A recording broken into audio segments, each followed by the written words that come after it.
Amiel, kumusta ba ang lagay ng panahon dyan at ang sitwasyon sa paligid ng Taipei 101? Victor, kahit na naging maulan dito sa Taipei, ay nagsapa rin sa mga tao para saksiyan ang New Year countdown dito sa landmark sa Taipei, ang Taipei 101. Tumagal ng 6 na minuto ang firework display kanina. Sa kauna-unang pagkakataon ay sinabay nito ng original musical composition ng mga local talents. Nagsimula ang concert kaninang alas 7 ng gabi sa harap ng Taipei City Hall.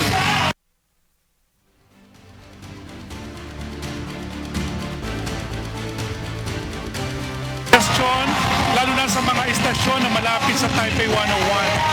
Non-stop naman ang operasyon ng Taipei MRT para pagsilbihan ng mga commuter na dumalo sa New Year countdown. Sa pagpasok ng 2026 ay aasahan ang mga bagong patakaran na pagbabago dito sa Taiwan. Tataas ang monthly minimum wage mula sa 28,590 Taiwan dollar hanggang 29,500 Taiwan dollar o katumbas ng 53,830 Philippine peso hanggang 55,555 sa peso. Sisimulan rin ang mas mahigpit na driver's license examination at ibababa naman ang edad sa senior license mula 75 hanggang 70 years old.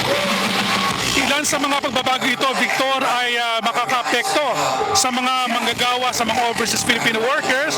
Kabilang din dito yung proteksyon sa sick leave at flexible parental leave na ipatutupad. Ang mga pagbabago ito ay makakatulong sa nasa mahigit 200,000 overseas Filipino workers na nagtatrabaho dito sa Taiwan. Victor, sa kasalukuyan ay tuloy pa rin ang sinasagawang concert dito sa Taipei City Hall at maya-maya ay magkakaroon din ng light show na kung saan ipapakita ang tribute para sa mga invisible heroes o doon sa tinatawag natin ng mga bagong bayani ng komunidad. Victor?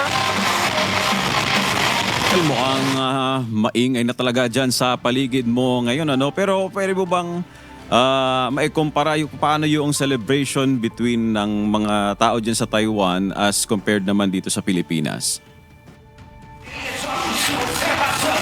Victor, dito sa Taiwan ay may mga sinasagawang mga fireworks display, hindi kagaya din sa atin na, di ba, sa mga bahay-bahay.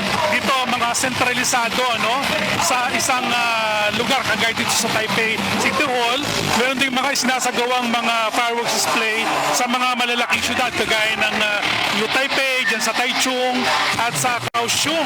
At karamihan talaga ay dumadagsa sa mga ganitong lugar at nagkakaroon ng mga concert, nagkakaroon ng mga programa para doon sa mga manonood.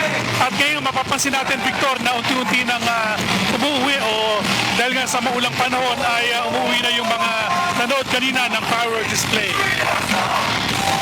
Amiel, ano ba ang temperature natin dyan? Kumusta ba panahon dyan?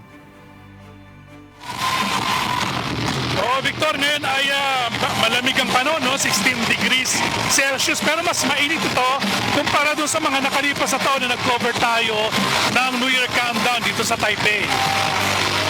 Alright, maraming salamat. Amiel Pascual, live mula dyan sa Taipei, Taiwan.